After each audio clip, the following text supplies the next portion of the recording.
Calling to order the July 7th regular city council meeting for the city of Burlingame. It is 7 p.m. We'll move on to item number 8, public comment for non-agenda items. This is where anyone from the public has 3 minutes to come up and bring up a topic and share their thoughts on a topic that is not currently agendized. And I have one card for that agenda item 8, and that is Mr. Mark Lucchese. Mark at the mic.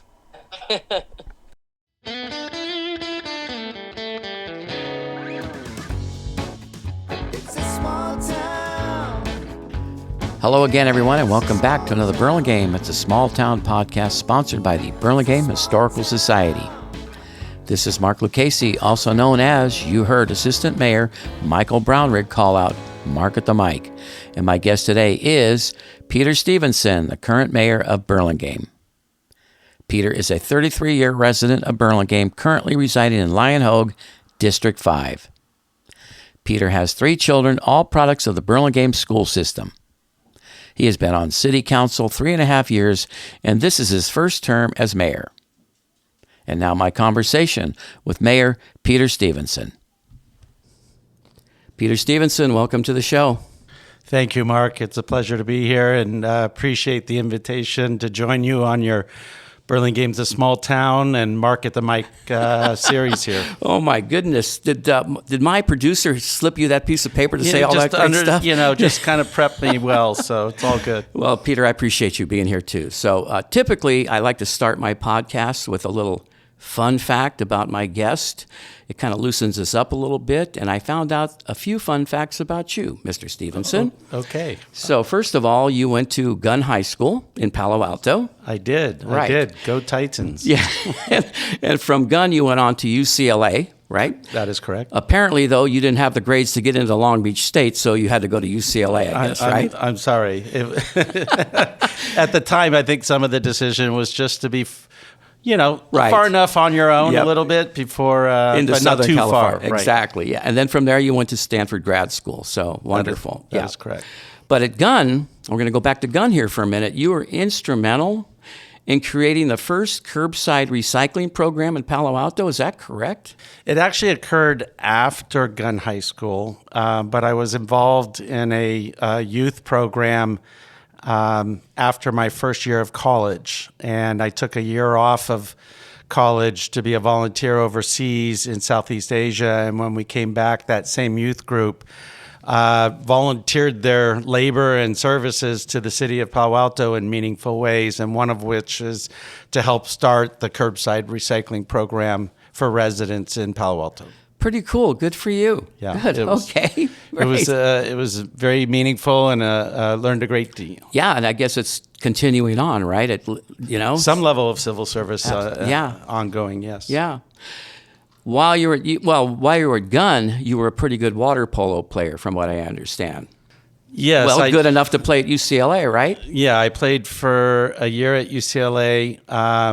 And then went overseas, but I started my water polo time in the pool as a sophomore in high school, and I was a swimmer since I was little, so I had those skills already, but I loved the team sport aspect of water polo, and that really kind of grabbed me and motivated me to continue. So I was fortunate enough to walk on and make the team at UCLA. One of the skills, though, of a water polo player is you have to be able to throw the ball left-handed and right-handed, correct? Yes, yeah. Yes. Being a little bit ambidextrous is important. So today you can still throw the ball right-handed and left-handed? Huh? I still have a dominant side, which is my right side, but I can do both, yes. Yeah, and then I also understand you can play golf right-handed and left-handed. Is that correct? Oh, no, you might have heard that from somebody else, but that's probably a Top Golf episode, not necessarily true. True. Okay, so you're strictly a right-hander when you play in golf? All right, great. Okay. All right. And this one I thought was real interesting. Your family is 6 generations in California. Do I have that right? Yes, I'm a sixth generation Californian, which is basically part of the California Pioneers Society, which means you have a direct linkage, continuous linkage to someone who came here prior to statehood. And so I'm 6th, and my children now are 7th. That's amazing. But so your grandfather, Tom Stevenson, he dates back to before statehood. Is that right? It's actually my great-great-grandfather, great. Tom Stevenson. Yeah. Yes, and I believe in 1848. Yeah, that's like before the Civil War. Yeah. And like you said, you belong to the Society of California Pioneers. That's correct. And that was established in 1850, and you have a museum, a public museum at the Presidio? That is correct. Yeah. I got to get up there and see that. It's a good history lesson to go there and see all the different aspects of the. Do you ever get up there? I have once. Yeah. Yeah. Okay, great. All right, let's get down to it, all right? Fun facts are done. Now we're going to play hardball. So, Peter, what inspired you to get involved in local politics? It's a good question. Really, the inspiration to run for elected office stems from my years of involvement in supporting our schools here in Burlingame, our Parks and Rec Foundation, helping to build out, raise funds for the new community center, various local measures. So, I've always believed personally in giving back and public service in some form or fashion. So obviously many of those roles historically have been more on private foundations or nonprofits, but certainly laid the foundation to consider running for office. Yeah. You know, I'm going to jump in here just for a second. Welcome back, by the way, because you were on this show about 3.5 years ago when you were running for city council. That is correct. Yeah, that's great. Okay. So now that you are the mayor, any surprises come your way while you've been the mayor? Anything surprise you about being mayor? Nothing really a surprise. We have a rotational mayorship here in Burlingame, which I think is a really valuable mechanism to share some of the mayor duties across the dais for the various city council members. Obviously, we all have a single vote, but we all wear a hat to represent the city. Mm-hmm. And so no real surprises. And honestly, being mayor now is a little earlier than most cycles because it usually is on a seniority basis, but Right. we had a couple of resignations during the past year and a half. And as a result, my time frame to become mayor was accelerated. But I'd like to point out that I have 2 very strong veterans on the city council today, and Vice Mayor Brownrigg and City Council Member Donna Colson. And they've been fantastic mentors, leaders. I'm really just, learning by observation over my first 2 years in office from how they ran meetings and how they executed mayoral duties. Yeah, I'm glad you mentioned that because I have a question coming up about that in a moment, but I want to get to this one first. Now that you are the mayor, do you find yourself interacting any differently with the other city council members? Does it feel different? To a little bit, it feels different, but it's not really too much. I'm obviously responsible for running our council meetings, and there's protocols and things that I have to do, and that kind of guides the interactions and the behaviors and the discussions on the dais. Those include things like setting the agenda, establishing goals, making council assignments to subcommittees and other regional roles. But I kind of knew that going in. Obviously, as somebody new to the council in my first term and coming into a mayoral duty, I'd also point out that the staff has been fantastic in helping to make sure I stay on the right path Right. as it relates to the legislative protocols, operating the meetings, what kinds of things. And I do sit down with our city manager and our city attorney every other week to review all the agendas and all the different efforts to make sure our council meetings are on point and also scoped appropriately for the right public interaction. Yeah. Is that normally a set day and time for that, or will it be random? Well, council meetings are the first and third Mondays typically of every month. We are currently on a 1 month recess, and we'll pick up again in third Monday in August. However, I meet with the city council. With the city staff usually every week. Right. Great. Okay. Getting back to that, you have 2 strong veterans on council with you, and you mentioned it, Michael Brownrigg and Donna Colson, of course, but you have a couple of rookies as well, right? I mean, I know that Councilwoman Papa John, right? Excuse me on that. Papa John has been on for about a year and a half or something, give or take. Yes, she was appointed to replace one of the council members who retired or resigned during that term, and operated in that capacity until the election cycle, which was just this past November. And then she won re-election for that district, which is her first election for that district, which is great. Similar situation, but slightly different timing with Councilmember Thayer, who won to replace another retiring and open spot. She won in November as well.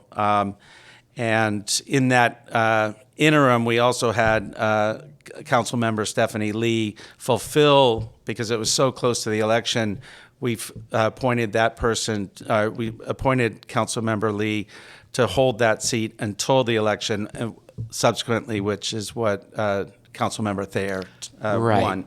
So they're awesome, by the way, both of them. Yes, they're new. I was new 2.5 years ago, 3 years ago. So going on that, do you find it a challenge with the two strong members, the two veterans, and then your two, I'm going to just call them semi-rookies, right? Mm-hmm.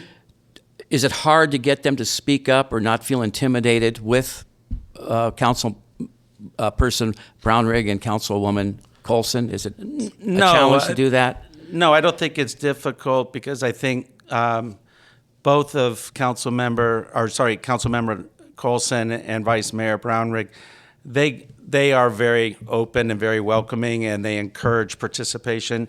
And as mayor, I really strive to create an inclusive and a collaborative environment across the city council and the duties there. This is not only how meetings are run, but I keep in mind that somebody who's new may be a little bit hesitant, so I'll purposely ask upon them to, if they have a comment or if they want to add additional comments to something that's already come up. Great. Okay. So everybody knows the job of being the mayor in Burlingame or city council is part-time. Most people have a regular day job, correct? What is your day job? I work in the high-tech industry, specifically in AI technology. Been in that field for about 7 years now, and prior to that, I've been in technology for most of my career. Yeah.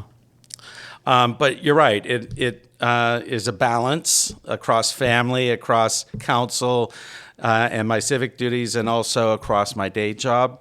It certainly takes additional planning and time management to balance all of that. But I'm very fortunate that I have a supportive family.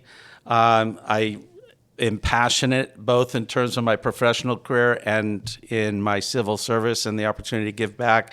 And I think that passion helps make sure that I give the necessary time to do a good job. Right. And so that's what I strive for. I like both fields, frankly, because they do have the opportunity to really impact people's lives in a positive way. And so it's frankly not a burden to put the work in. Yeah. AI, huh? That's artificial intelligence, right? Right. So are you going to try and find somebody to replace me?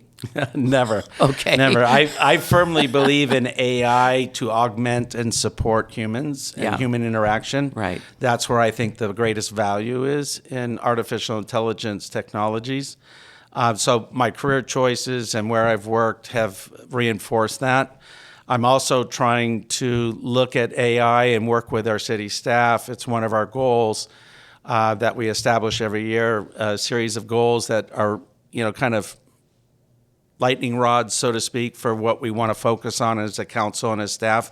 And AI is one of them. And it's not unusual, right? Many municipalities and city governments and councils are trying to adopt AI policies and this. But I do see some good that AI could bring to city government. Mm-hmm. And so that's one of the goals and efforts that we're doing as we speak. Great. All right. You ready to talk Burlingame? I always love talking about All Burlingame. right. So what are some of the top priorities and the biggest challenges facing the city right now? And this may not be totally unique to Burlingame because every city in California and in particularly here on the peninsula are dealing with similar challenges and issues. But I would say housing, particularly from affordability standpoint, transportation and mobility. We're a fairly dense city. We're second densest city in the county. Many people don't realize that. So we have a level of congestion where you think about automobile traffic, bicycle, pedestrian, other forms of mobility.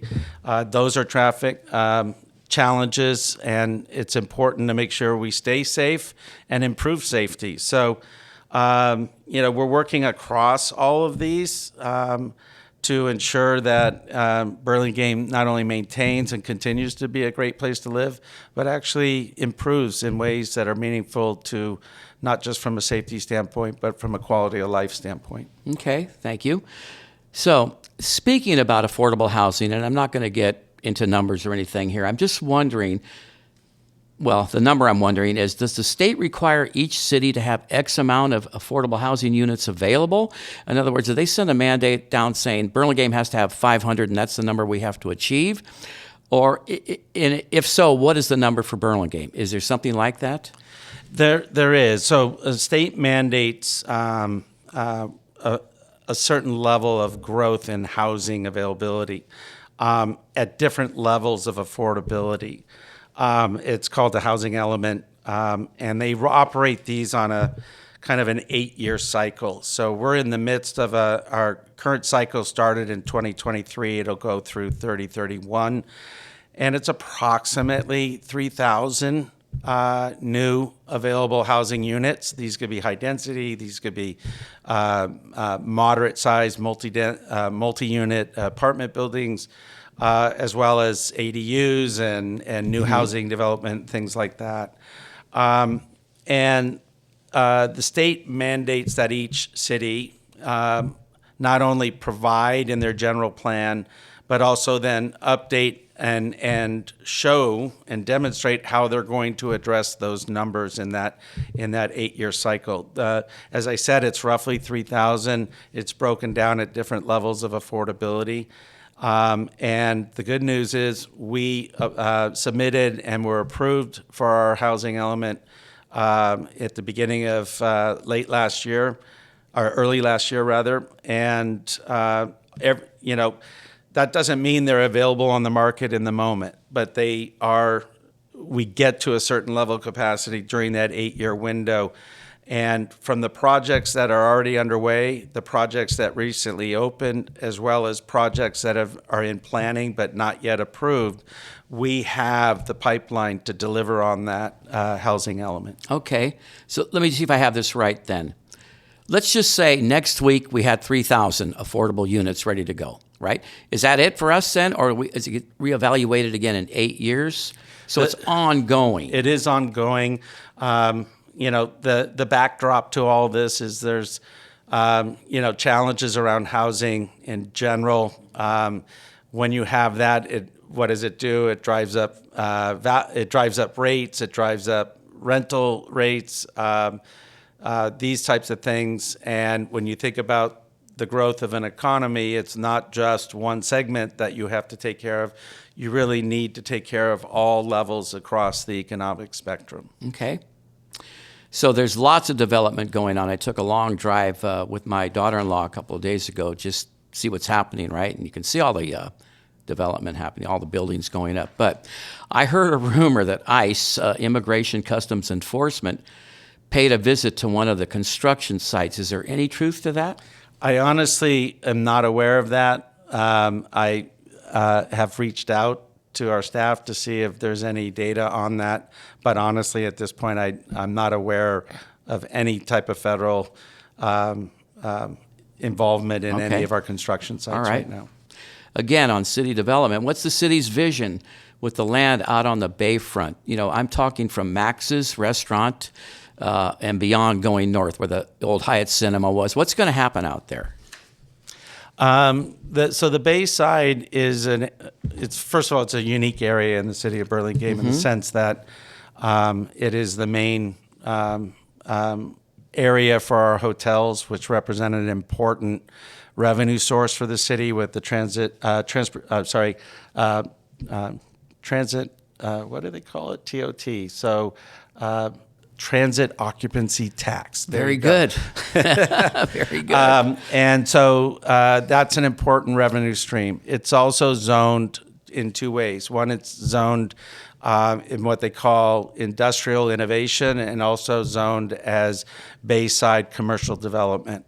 And so as such, it's kind of a mix of commercial uses, whether it's hospitality and transportation related, or whether it's, biotech and these types of things. So we have a project that's been approved by the city called Peninsula Landing.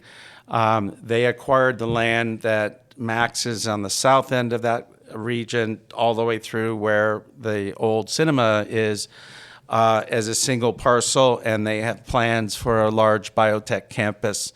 Now, that'll take years to come to fruition, but that's already been approved. And you can imagine that as you look across the area, even more widely across the Bayfront, there will be interest to do similar projects or similar type of things. We are taking a very proactive approach to how that happens, because whenever there's commercial development in the city with large developments like I just described, there's important contributions that the city is looking to get from that effort. You may call them linkage fees or community benefit fees.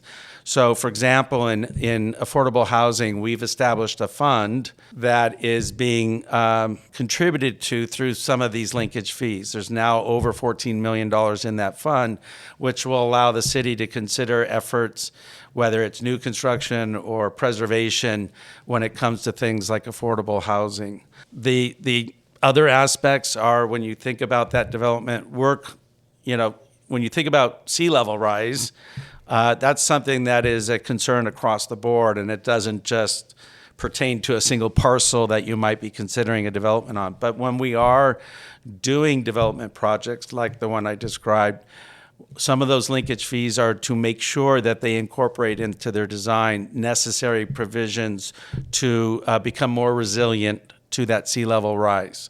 That could be increased land separation in terms of the height of the land before the building starts. It also is things like restoration of the Bayside Trail, establishing more park-like settings for some of these developments so that there's a broader community use. In fact, on Peninsula Landing, there's even an observation deck so people can go up and enjoy just the view, watching the planes and these types of things. You're saying that's the plan, but that plan will not happen for a while? Or That what? is correct. Usually these development cycles for these large campuses are going to be multi-years, 5 to 10 year kind of programs. Right. Traditionally. So Max's won't be going away for a while, in other words. I don't know the timing of that for them as an operation. Right. Unless they want to go away. Yeah, that would be their choice. But I'm sure that the developers that are working that project are negotiating with each of the current tenants. Right. Okay. Why don't we talk about Broadway Burlingame and the city vision for that part of town? Okay. I've talked to merchants, and they want this and they want that. Yeah. And I don't know if they're going to get a big upgrade in like the sidewalks here in Burlingame Avenue, right? I mean, what any thoughts of what's going on down there? And just want to be clear, I'm not representing council in this discussion. I'm representing myself. Great. And so I don't want to have the assumption that I'm speaking for the rest of the council members. Okay. But Broadway Avenue is a key commercial district for our city. It has characteristics that really make it unique and distinct from Burlingame Avenue. And in recent community engagement efforts, such as the Downtown Broadway Specific Plan, the majority of input that the city and staff have received from the community was that there's not a lot of desire for major changes. They kind of like the difference between, say, Broadway and Burlingame Avenue in terms of commercial districts. And so with that would, in terms of kind of major changes, like increased housing density or, more sidewalk length and these types of things, those are still probably on the table in terms of, what the residents, what the business owners want to do. But in general, the feedback to the city has been, we like the difference. We want to protect some of that difference. Are there changes that we could make to improve the sidewalks? Maybe signage, maybe more landscaping and things? Of course. And I'm sure the effort will continue to do that. Okay. Some of the merchants have talked to me about the train depot, the train station, I'll just call it. What's happening with that? Is there going to be open up again for weekday ridership, or if not, why not? It's a great question. It's one that we're dealing with as we speak in many different facets, but it's a complex situation. At this point, reopening Broadway Station for weekday service is not slated. It's not in the plan currently. Not in Burlingame's plan, or not in Caltrain's plan? Is that what it is? It's not in Caltrain, the Transit Authority, nor in, from a city standpoint to reopen that. I know it closed down 15 years ago, right, from daily service down to only weekend services, but there's a number of challenges, in particular related to such important initiatives like grade separation at Broadway, that just lend itself to be a very difficult situation. And ultimately, opening any station is not necessarily Burlingame's decision. It is really a Caltrain decision on that front. So right now, our number one priority is grade separation with Caltrain and Transportation Authority to address the longstanding safety issues and traffic congestion at Broadway. Now, we were hoping to include a station as part of that project. It was originally part of the design that was worked on over the last several years, but with some new revelation of cost increases, significant ones, like big time, like cost more increases. than double. Right. Yeah, for that project, we had to work with Transit Authority and with Caltrain to go back to the table and relaunch some design efforts, but excluding the station, because the cost went from $316 million as of the summer of 24, only to be reported in August of 24 that number now is north of $800 million. And so we're working very proactively with both Transportation Authority and with Caltrain to figure out, not only do the redesign without the station, that was an evaluation we went through over the last 6 months to figure out what were the options, but concluding with we can't have the station there on the grade separation. But we can reduce costs by doing different things, what we call value engineering, and that's the process we're going through now. Both the Transit Authority, Caltrain, and the City of Burlingame committed more money to refinish or redo and finish that design effort, taking it from preliminary design to what they call 65% design. And so that's what we're working on right now. But the implications are, it's really not feasible to reopen for daily service at the Broadway station, even in a temporary fashion. The cost would be very high to do that. And one other point that sometimes is not recognized by the community is if we put a station and it is categorized as a type 2 or type 3 type station in the corridor, then state mandates around transit-oriented development kick in, which means what does that mean? Yeah, what does that mean? That means basically that developers have ministerial rights. They don't necessarily have to go through the local city's planning function to determine a project. It's almost like administrative approval to do high-density development of housing within a half-mile radius of the station with no requirements for parking. So basically what you're saying, that developers could come in and offer money to landlords that own the buildings in that area, offer them X amount of dollars, and these guys would cave in and do that, and all of a sudden there could be a high-rise building going on. Is that what you're saying? High density? Well, high density, upwards Yeah. of 7 stories kind of level Wow. type of housing density. And so that's why I say it's a complex situation. Yeah. There are many factors involved, and the city and the staff are working very closely with all the regional entities to come up with a solution that, one, satisfies and takes care of a long-standing safety issue. Many residents don't necessarily know that the California State PUC has designated that Broadway interchange as the most dangerous interchange in the state of California. That's amazing. I've read that. Yeah. That's and crazy. so grade separation is important from a safety standpoint, but I would also say, we'll continue to work with, the residents, the commercial business operators, the landlords on how can we continue to improve the experience of residents on Broadway.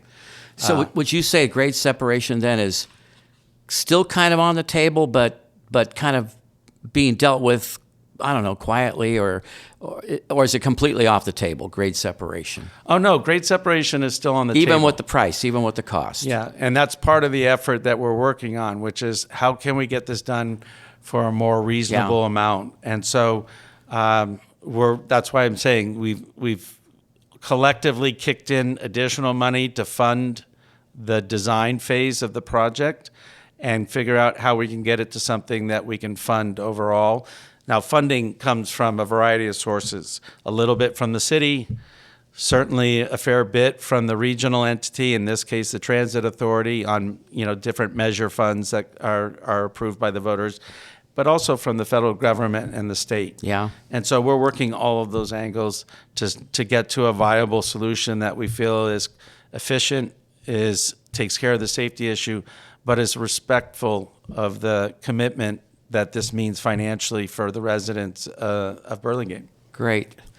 My head's spinning. We're going to take a break. We'll be right back. Sounds good. All right, Peter, we're back. Oh, Good to little be back. break, huh? Good Yeah. little break. All right. Breaks are good. All right. I read in the DJ, I think a few weeks ago, maybe last month, the budget situation in Burlingame is good, but it's not necessarily great, as maybe in the past. And there's some needed capital improvement projects that are coming up. What are some of the ways that the revenue can be increased in the future? Good question. So just a few things to clarify. I would say, and my experience to date, is that our council, our city manager, our staff have and will continue to take what I call a very fiscally minded philosophy and approach for maintaining our city's financial health. And from an operating standpoint, we generally have operated in the black. That means the revenues coming in from our various sources versus the general operating budget of the city for staff and program, these types of things, we're in the black. Now, the way the city reports on capital improvement is through CIP and other types of reporting structures. CIP meaning what? Capital improvement Thank you. project. Okay. Yep. Thank you. During COVID, we experienced a significant drop off in one of our main revenue sources, the transit occupancy tax. That would be the hotels? The TOTs. So you can imagine during COVID, nobody's traveling, nobody's having conferences. We went from about 30%, which is roughly at that time was about $28 million a year in revenue, down to $6 million in 1 year. And so you have a $22 million gap, and we're still operating the city. And the great news is the staff and the council took a very proactive approach to making sure that, one, nobody was laid off, no services were discontinued. Certainly there was maybe a reduction in the staff through just naturally occurring attrition, but we did not want to dilute the experience or the services that we were providing to the city. we had to borrow or dip into our reserves, and we have a very fiscally minded approach to reserves. We actually have minimum numbers, percents, and things that we put into reserve to make sure we can survive these types of gyrations that are externally driven. Now, as it relates to capital improvement projects, there's lots of demand at all times for different types of capital improvements, road and maintenance, sewer lines, repairing things that are on their maintenance cycle at a certain time, build outs, of new things. And so we look each year in our budgeting effort to not only understand what those demands are, but prioritize them and then make the decisions around the allocation. In some years, we'll do an allocation, but the use isn't high because the time frame by which the project actually gets executed is more backloaded, for example. And other times, there's money that goes out that is, more significant, but it's been planned for in previous years. So we're trying to rebuild our reserves, what we have available in our CIP, because of the history with COVID and things like that. But we're doing that methodically and while making sure that the financial health of the city on an operating basis is strong. How have the hotels been doing the last few years? They've gotten better. Because did you say $28 million was the contribution? From a high water mark before Yeah. COVID, and then that dropped to about $6 million in the subsequent. But it's come up considerably since then. Yeah, but not we're back to 28. I think we're about 22. Okay. So you could say, okay, well, that's like 75%. Right. But you have to rethink now in the lens of the current economy and the current way businesses travel and other visitors that may come to the Mid-Peninsula. Historically, our hotels were oftentimes filled up because they're overflow to what's going on in San Francisco. But San Francisco, Salesforce has a big Right. convention, and guess what? Their hotels get filled up. Ours then get filled up as well. But they scaled back, so therefore the hotels down here aren't quite packed like They're they not. used to be. They're holding at a slight improvement each year on those on the occupancy, which is great. But interestingly enough, about a year ago, we re-looked at how those hotels were being marketed, not just from a city standpoint, but kind of the North Peninsula standpoint, and we not reformed, but changed the strategy of the marketing efforts associated with that to drive more what we call destination traffic to these hotels locally, touting the experiences of shopping or eating in Burlingame or Top Golf, right. or you could look at the coastline and the access to the coast and Half Moon Bay and these types of areas. All good reasons for why not come here? Why not make this your place where you're going to have a business convention and then have or a business meeting and have all your employees and visitors enjoy the local region? So that's in motion. We're also, looking at other revenue sources. So you mentioned Topgolf, which is a great program and initiative that the council, well before my time frame, launched and managed and started. Big kudos to Councilmember Colson, to former Mayor and Councilmember Ortiz, to current Vice Chair or Vice Mayor Brownrigg on that effort. A lot of great work working both in the private and public domain to make that a successful project. And if you haven't been to Topgolf, I encourage everybody to take advantage of it. It's a great experience, and it's a meaningful partnership that we have with Topgolf that's going to benefit the city as well long term. Yeah, I can't see it not helping the hotels, right? It's a great come on. So good for. Did I understand, or did I see a quote in the paper that maybe city manager Lisa Goldman said there might have to increase the hotel tax to get some more revenue? Right now, the hotel TOT for City of Burlingame is at 12%. There are other cities that are at 14%, for example. So we're, that is certainly something that's in the discussions right now. Obviously, we work closely with the hotels and all their representatives, not just directly, but also through our chamber. But it's an initiative that has to be approved by voters and things. But it is a great source of revenue historically for Burlingame. It had the dip during COVID, but it's coming back.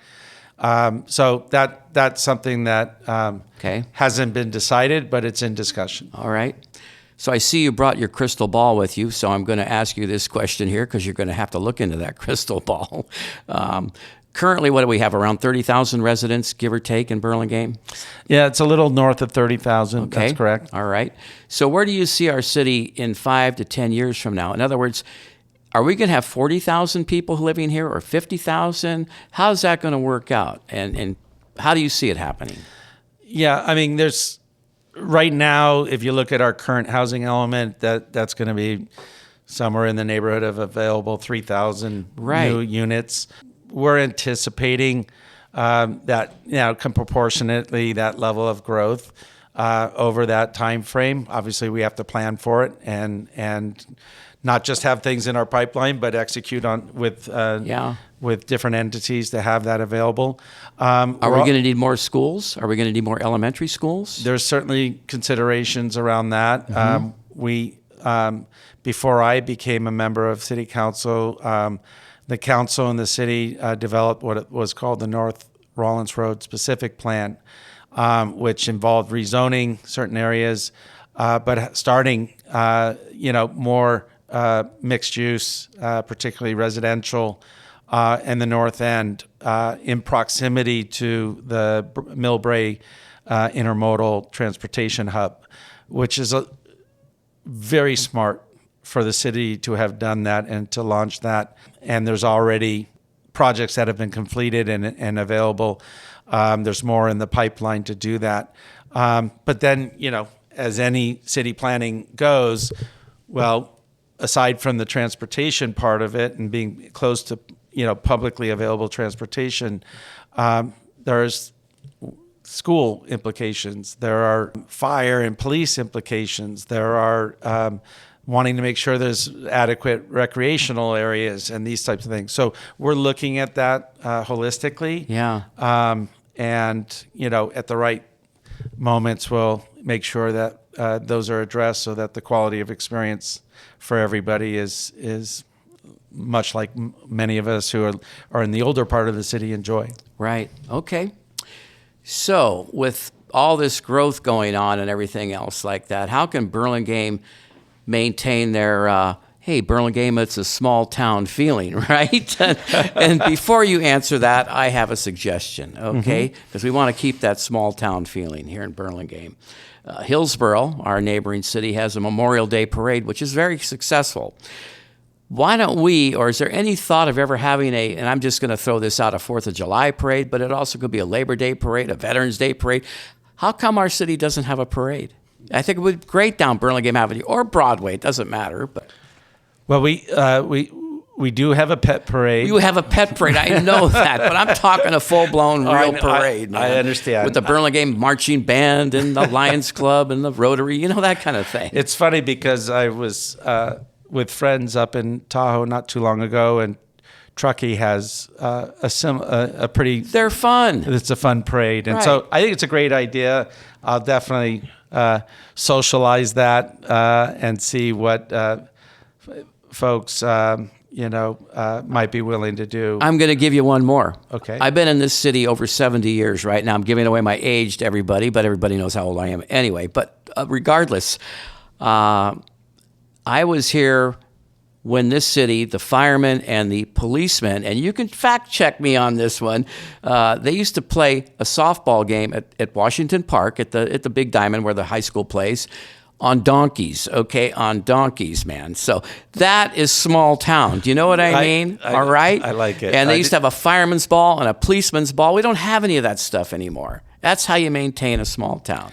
I was not aware of most people aren't. Softball and donkeys. That would have been very interesting to see. Most people aren't. But I think there's a broad sentiment about the charm of Burlingame and how that is tied into some of our historical Yeah. traditions. And I think as communities expand, particularly under pressure from the state mandates around housing and that type of thing, preserving that small town charm really hinges on intentional planning and active local engagement. And I think in Burlingame, we are keen on supporting local businesses, hosting community events, maintaining a walkable downtown district, protecting the historical architecture and other elements.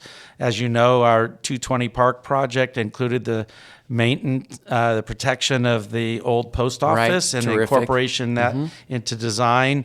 If you think about registered historical groves on ECR, on El Camino Real, those have been incorporated protection around those in the upcoming renewal of that roadway, even though that's not our jurisdiction. It's frankly the state of California, Right. because it's Caltrans, it's a state highway. But I think there's a strong interest to continue to protect these historical aspects of the city. I was fortunate enough to attend the Burlingame Women's Club's event around trivia for Burlingame history, which was a lot of fun. It and was. I know people were very pleased that they attended. I like these little things oftentimes become big things in the eyes of the experience. It's Yeah. almost like it's not necessarily you can just pull them out of the hat and describe them every time, but they add up to They do meaning add up. something. And Yeah. so, we have the Burlingame on the Ave. That's an event, and all the music. We have music in the park.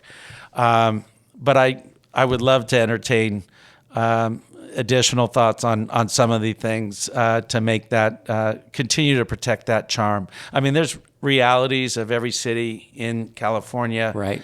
that there's pressure to grow. There's change in the economy. There's things that are externalities to us that we don't control, but we have to do things. And I think we have a solid council, a solid city staff, and frankly, community engagement from different interests that will serve it well going forward to protect some of this charm while we continue to make smart decisions about how we handle some of that growth. Great answer. I think you came well prepared for that answer, for that question. Okay. I think about it. I get one of the questions I get all the time is what makes Burlingame such a great place? Right. And you can't just put it on one thing. No, you named several. Yeah. And that's why we're here. Absolutely. Okay. Any projects or goals that you're especially proud of or excited about? And is there an issue that you would like to solve before your term is completed? And I'm just not saying your mayoral term, but your time on city council. Is there anything that you would really like to see get done?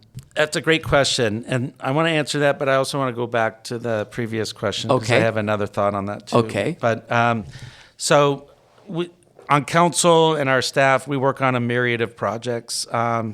Most of them are long-term in nature, oftentimes even longer than one council member's tenure on the council, Right. even in multiple terms.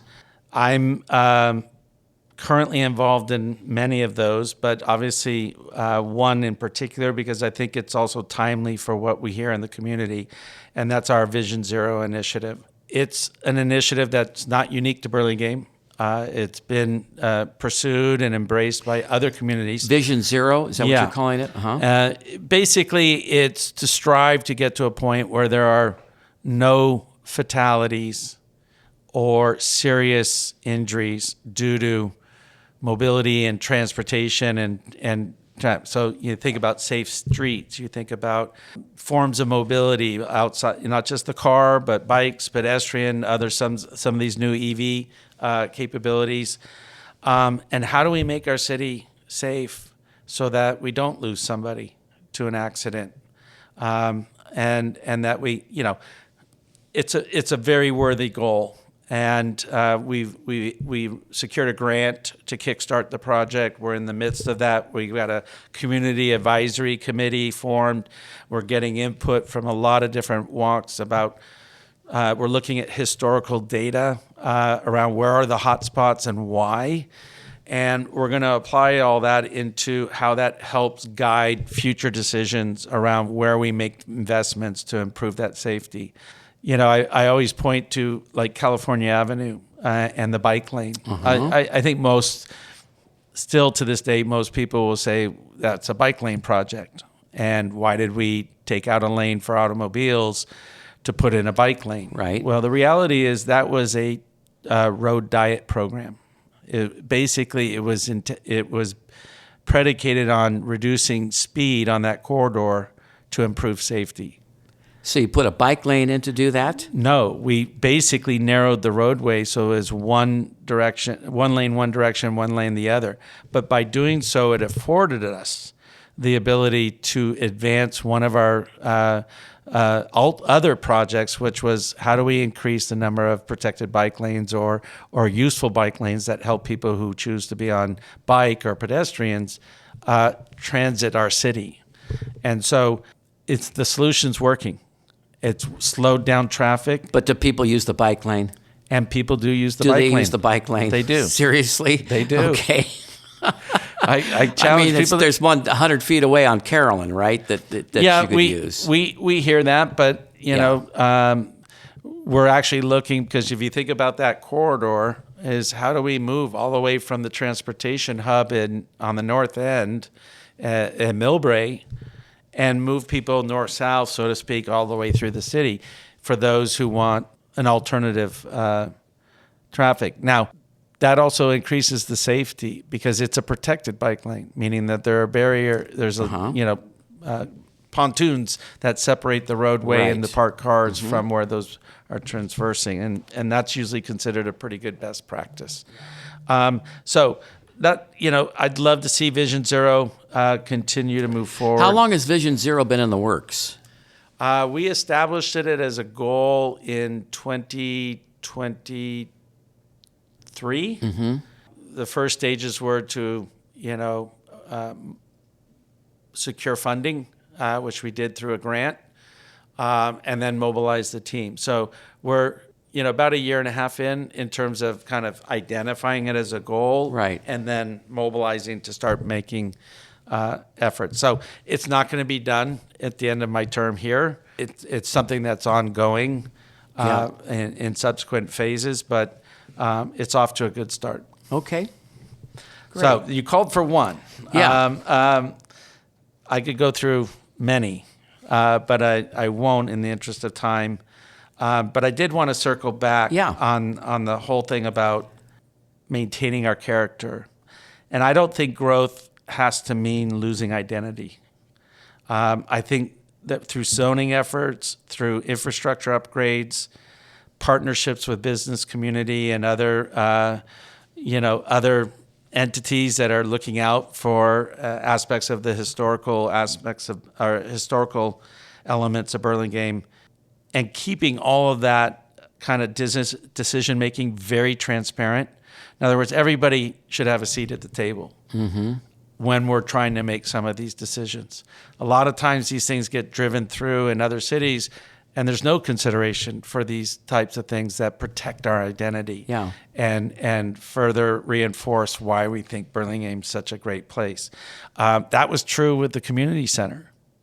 There was a lot of input on that, and that's an amazing resource for our community now. In fact, I've given 2 personal tours to committees and mayors of other cities on the peninsula that are looking to do something similar. Yeah, it's a definite gem, that's for sure. That and the library, and of course, Molly Stones are sort of the face of Burlingame. Okay, so. Absolutely. And so, I think, that you look for opportunities to protect what's important and aspects that contribute to our identity and charm, and then you take very transparent but pragmatic decision making forward to manage the growth and make sure it's additive, not detractive from the experience of our community. Okay. I'll end this little part of our conversation with this. Life is too short. Get the parade, okay? All right? Okay, so how can Burlingame residents get more involved in local government? Well, There are several ways. There are ones that are formally under a governmental structure, but there's also many other ways that are more nonprofit or foundation work. There's apply for one of our commission seats. We have several commissions established in the city of Burlingame. There's planning, there's beautification, there's parks and recs, there's Teaspoon, which is transportation safety and pedestrian. There is The library. library. Sorry, I shouldn't leave that one out. So that's one aspect, Right. and there's openings all the time. So I would encourage people who are available and want to give back to raise your hand. Yeah.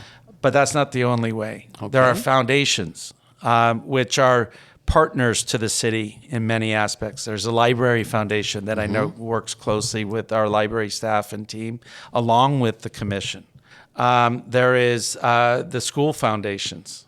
Public schools are operated under, separate from the city, the high school district. That would be the BCE, the Burlingame Community Education. Correct. So they need efforts that help raise funds to support programs that are additive and important for those public schools. But I know the private schools have similar foundations, and so I don't want it to be, a public versus private equation.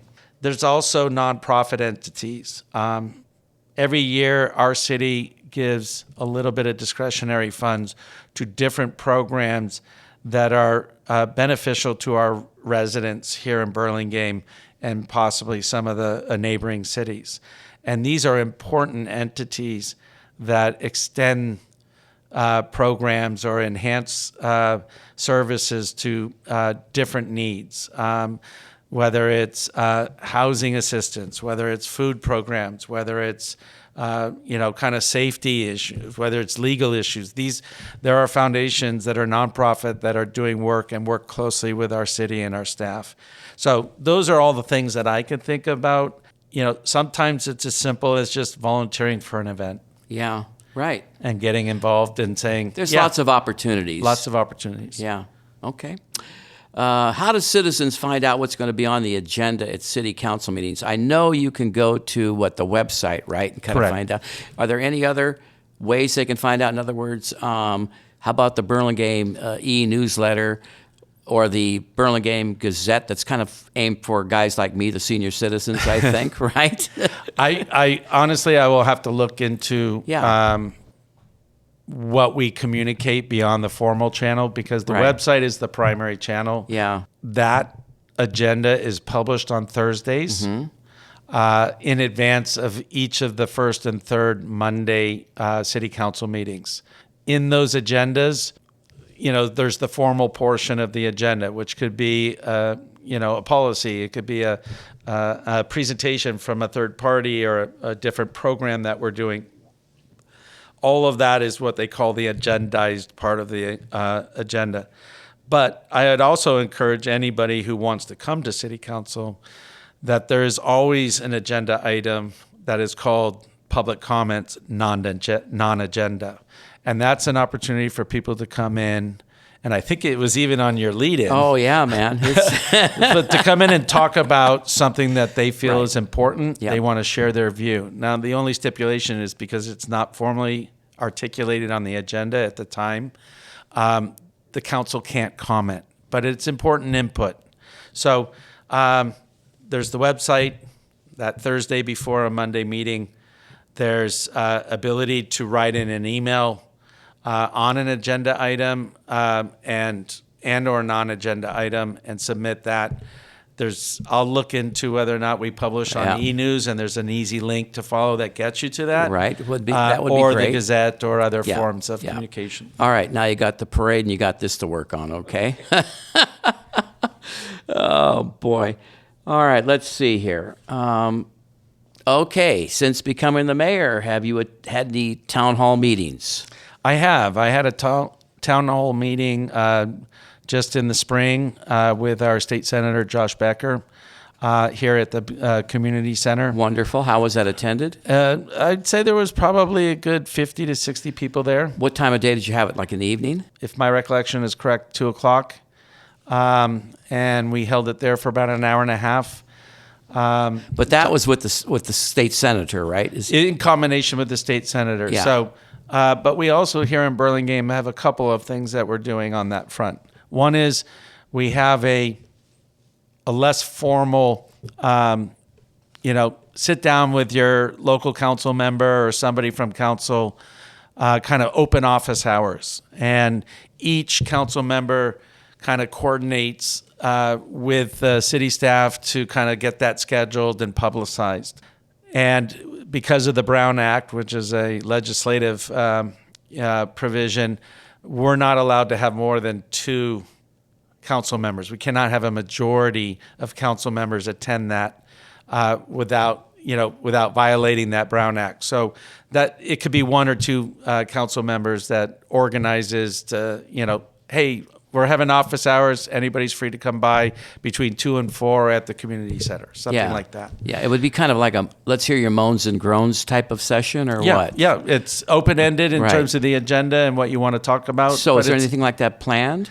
Well, there's those. That's been ongoing since at least last year, and then in addition, we have a more formal schedule of kind of sit down with your council member, and that's being coordinated directly from the staff to the council. In other words, the staff is taking the lead on here are the slots. Let's make sure we fill them with the right. With the right mix of council members over time. And are they publicized on the website as well, but not on the e-newsletter or in the Gazette, I guess? I believe they'll be publicized on the city website. All right. Okay. I know in terms of promotion, we've used e-news to say, by the way, Councilmember Colson or Mayor Stevenson or somebody's going to be at the council for Right. open hours at the community center for open hours, that kind of thing. Okay. But All right. we're always trying to improve different channels about how we communicate because, it's not one model that fits everybody here. I Right. mean, people look at different sources on how they become aware or learn about different things going on. Okay. You've been a 33-year resident, Burlingame, 33 years, is that correct? That's correct. Okay. Same house. Yeah. Yes. So, we'll just say Lion Hogue, okay? Yeah, Because yeah. you and I are neighbors, all right? So I'm just wondering, you have a hidden gem in Burlingame that you'd like to share with us? Well, I certainly mentioned the community center. I think that's a big gem for us. That's not so hidden, though. Right. To me, I think the hidden gem is really it's more about the community. I always one of the reasons that we moved here and stayed here is that community, local community school feel, where your kids are walking to school potentially, or you're speaking to neighbors on the sidewalk, and you see them all the time. I think that creates connections that basically adds value to everybody's experience here in Burlingame. Right. So my hidden gem is a little bit less specific. I get it. Well, you were real big in the Dad's Club at Washington School many years ago, right? Yes, indeed. And by the way, your good buddy Jeff Taddeocean is the one, and I think you knew that, supplied me with those fun facts that we opened the show with. Of course he did. So, all right, we're close to our time here. I'm just wondering, what kind of advice or even a warning would you give somebody that would like to run for city council? Well, first of all, I definitely want to encourage people to run, to get involved, whether it's formally in council or a commission or private foundation or some other entity that's kind of giving back to our community. I think one, you need to, if you're going to run for a council, be active in your campaign, listen to your stakeholders, take the time to do that. Being an effective council member is less about speaking and it's more about listening, at least in terms of the ratio of what we're doing. Understand the issues and what people care about. Sometimes that's right out front of their kitchen window and not necessarily something broader than that. Right. And if you are elected, stay focused on representing the entire community. Even though we have district voting here, my hat bleeds Burlingame. It is about Burlingame. I take equal care and responsibility and concern for all aspects of our city, not just what happens here in Lion Hogue, for example. And take time to research and understand key issues. There's a lot of reading. There's a lot of complexity. There's a lot of different things. And, to be an effective representative, you need to have your own understanding of those challenges, not just what you might hear from different parties along the way. I already mentioned engage and talk with people, listen to their views and experience. And then as it relates kind of the operational part of the council is go in with a collaborative mindset and be respectful of not just of staff, but also your fellow council members. There's a lot of people with experience, and we all can learn. And usually decisions are better at the end of the day when we're not just focused on one aspect of one issue. Right. Some of the warnings I would give, it is complex, it's multidimensional. There's both near-term and long-term decisions and implications. Don't get involved just for a singular issue. Issues change over time, and it's usually not just one thing that's important to everybody. So be broad in how you think about the work and the effort and what needs to be done. As I mentioned before, stay focused on all constituents, not just the ones that, are patting you on the back or encouraging you and things like that. You're to represent everybody. And I wouldn't suggest running if you are not willing or able to do the work and put in the time. It takes time. Well, there's other things that you do besides sitting on the council. Everybody seems to volunteer on another commission, right, outside the city? Yeah, I mean, certainly going in, I had a sense that there were going to be other responsibilities other than just sitting on the dais for my council meetings. But council members will quickly learn that there are several regional boards that is important for cities like Burlingame to have representation on. Those are formal roles. There's the water district. There's the waste and recycling aspects. There's Peninsula Clean Energy. There's the shoreline protection. There are Association of Bay Area Government. There is the Council of Cities for the County of San Mateo. There is a ton of different committees and entities that is important to have representation. Now, we share that load at a council.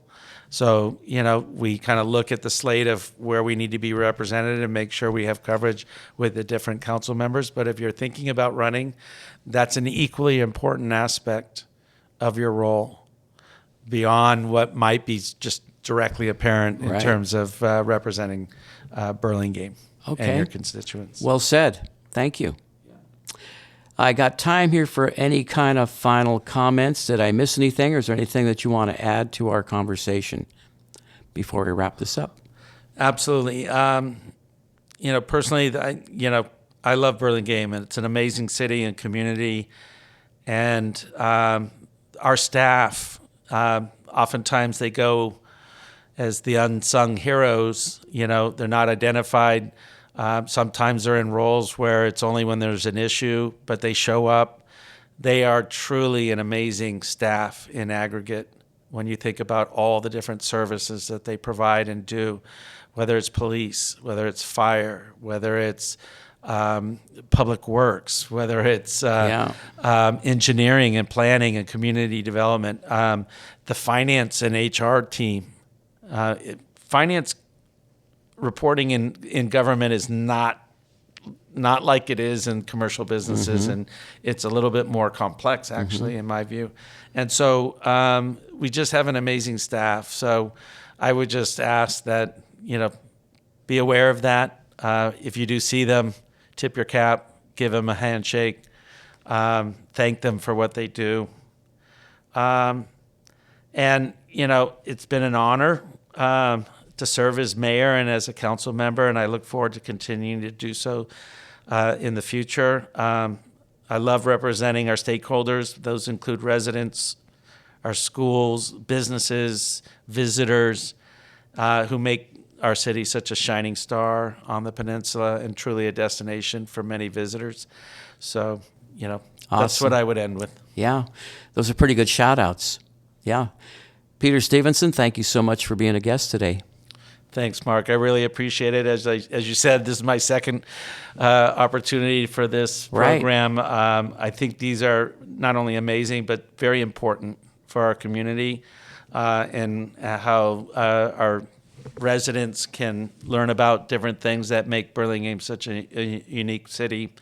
Thank you for all you do. I'm having a lot of fun. The many years Yeah. at Melly Stones. I think you're probably the most recognized person in our city, and I'm sure your father was as well when he was running that his Absolutely. grocery operation. Yeah, absolutely. So thank you for letting me be on your program, and I appreciate the time. Peter, we did great. Thanks a lot. All right, bud.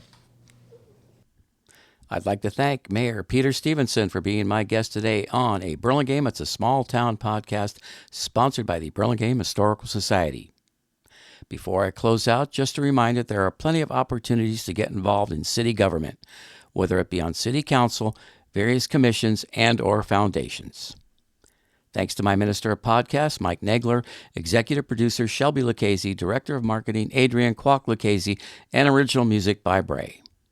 This podcast was co-written by Mike Nagler, Mark at the Mic, and directed by Mark at the Mic, and recorded on Friday, July 11th, 2025 at the Burlingame Public Library. The Burlingame Historical Society copyrights this program, and no part can be copied and replayed without the written consent of the Burlingame Historical Society. Be sure to look for my next episode of A Burlingame It's a Small Town podcast, as I'm going to have a conversation with the co-founder and editor of the Burlingame Voice, Joe Baylock. So until next time, everyone, see you around Burlingame. It's a small town.